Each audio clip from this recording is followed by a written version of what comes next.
Assalamualaikum warahmatullahi wabarakatuh. Saya Muhammad Sakrul Alim, calon guru penggerak angkatan 11, jabatan guru kelas 3 SD Negeri Ngasem, Magelang. Izinkan mempresentasikan penerapan modul 11 aksi nyata filosofi Ki Hajar Dewantara. Perubahan selama melakukan perubahan di kelas, tentunya dalam proses penerapan filosofi pendidikan Ki Hajar Dewantara, saat pembelajaran rasa aku sering timbul kegalauan, perasaan yang tidak pernah ada selama saya menjadi guru karena masih merasa belum bisa optimal dalam menjalankan pelayanan yang merata adil dengan memperhatikan detail kebutuhan setiap murid. Dan dalam perwujudan aksi nyata penerapan filosofi KHD, konsep memerdekakan murid memang suatu hal yang baru bagi saya sebagai guru. Harapannya aksi nyata ini harus saya lakukan untuk perbaikan pembelajaran ke depan. Semua harus dimulai dari rencana diri, rencana yang matang, tidak hanya sekedar tertulis, tapi lebih kepada action yang harus diterapkan tentunya dengan mengedepankan keberpihakan pada siswa. Selanjutnya, dari salah satu filosofi Ki Hajar Dewantara tadi menyadarkan tentunya bagi saya salah satu kunci guru dalam pembelajaran tidak hanya mentransfer ilmu, melainkan juga keteladanan baik dalam menuntun siswa. Adapun gagasan yang timbul dalam proses perubahan, yang pertama, guru harus mampu menjadi fasilitator yang terbaik melayani kebutuhan siswa. Kita harus menyadari siswa punya gaya dan tujuan belajar yang beraneka ragam. Kita harus mengoptimalkan dan memberdayakan media beraga yang sudah ada di sekolah kita. Kedua, semoga ini menjadi titik awal mewujudkan merdeka belajar secara konsisten, efisien bagi saya seorang guru, dan kebermanfaatannya dapat dirasakan terutama oleh murid-murid yang saya ajar di depan.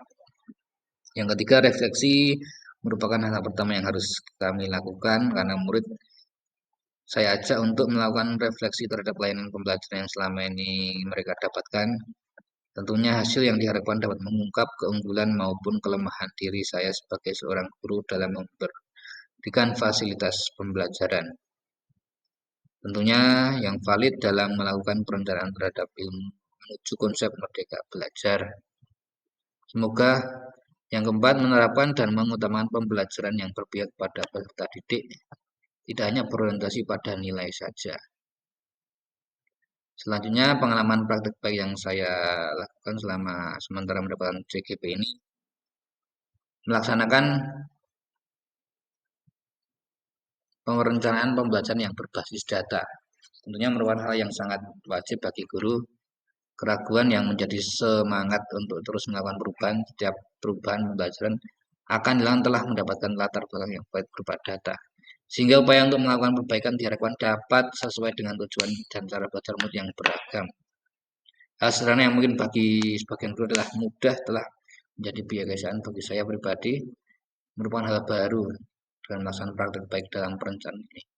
Semoga ini menjadi titik awal untuk mewujudkan merdeka belajar yang konsisten efisien bagi saya sebagai seorang guru, yang kebermanfaatannya dapat dirasakan terutama oleh murid-murid yang memanfaatkan media teknologi yang dipunyai.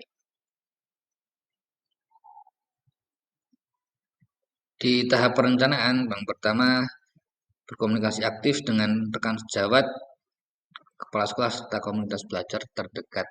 Yang kedua, dengan membuat perangkat pembelajaran yang menyesuaikan dengan karakteristik siswa. Di tahap pelaksanaan, pertama kita mempraktekkan doa dan pembiasaan sebelum pembelajaran seperti Asmaul Husna sekaligus menyampaikan tujuan pembelajaran. Di tahap pelaksanakan ada 6 sesi ataupun 6 tahap. Yang pertama berdoa sebagai pembiasaan rutin, yang kedua menyampaikan tujuan, yang ketiga melaksanakan tugas kelompok, keempat menguatkan diskusi kelompok, yang kelima penguatan materi dan refleksi pembelajaran, dan ditutup dengan doa setelah pembelajaran. Selanjutnya dengan refleksi yang kami tampilkan dengan tantangan tentunya pada diskusi kelompok yang sudah diterapkan, pembelajaran masih terdapat siswa yang tampak malu, kurang percaya diri saat presentasi. Tantangannya, kita bisa membimbing siswa untuk lebih aktif, berani tampil di depan kelas. Apresiasi dari rekan-rekan sejawat di lingkungan SD saya dari Ibu Dias. Menurutnya pembelajaran sudah menarik, antusias, aktifan, dan bebas mengekspresikan pendapat sesuai yang diamati. Dari yang kedua, pendekatan berbeda menggunakan media kelompok membuat siswa senang dan antusias. Terima kasih. Sekian dari saya. Kurang lebihnya mohon maaf. Butuh bimbingan dan masukan dari rekan-rekan semua. Wassalamualaikum warahmatullahi wabarakatuh.